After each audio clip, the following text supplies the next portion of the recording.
The village of Hollow Creek was a forgotten place. Nestled deep within a valley, it was shrouded in perpetual mist and shadow. The villagers were simple folk, bound to the land, their lives ruled by the seasons. Towering above the village on a windswept hill stood the old convent. Its stone walls were crumbling, the bell tower long silent. A haunting reminder of a time when faith still flickered in Hollow Creek. The convent was a place of whispers and forgotten tales.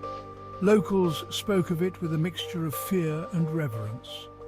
They told stories of the nuns who once resided there, women who had dedicated their lives to God. But those days were long gone. The convent now stood empty, a shell of its former glory. Only the wind dared to disturb its silence, and the shadows that seemed to deepen with each passing year. Sister Agnes was the last of her order. A woman of unwavering faith and boundless compassion, she remained in the decaying convent long after her sisters had passed. Her heart was tethered to the villagers of Hollow Creek. She saw their struggles, felt their pain, and she offered them solace in their times of need. Agnes was a beacon of hope in a village shrouded in darkness. Her days were spent tending to the sick, comforting the grieving and offering prayers for their souls. She moved through the village like an angel, her presence a source of comfort in a world that often felt cold and unforgiving. But even angels could be touched by darkness, and the darkness was closing in on Hollow Creek.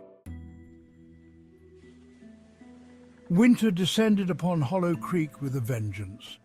The wind howled like a banshee, its icy breath seeping into every crack and crevice. The sun, a distant memory, disappeared behind a curtain of heavy clouds, and with the bitter cold came a sickness, a mysterious ailment that swept through the village like a plague. It began slowly, a cough here, a fever there. But it spread quickly, its grip tightening with each passing day. The villagers, their bodies weakened by hunger and cold, were easy prey. Soon the sound of coughing echoed through the empty streets, and the shadow of death stretched long and cold over Hollow Creek. Sister Agnes, her heart heavy with worry, threw herself into caring for the sick. She moved from house to house, her hands working tirelessly to ease their suffering. She brewed herbal remedies, offered words of comfort, and prayed for their recovery. But the illness was relentless.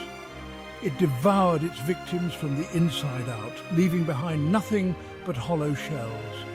As the death toll mounted, fear began to twist the hearts of the villagers. Whispers spread like wildfire. Dark rumors about the illness and its origins. Some whispered of a curse upon the land, a punishment for forgotten sins. Others spoke of a malevolent force at work, something dark and ancient lurking in the shadows. And as the whispers grew louder, they began to turn their accusing eyes towards the convent on the hill and towards Sister Agnes.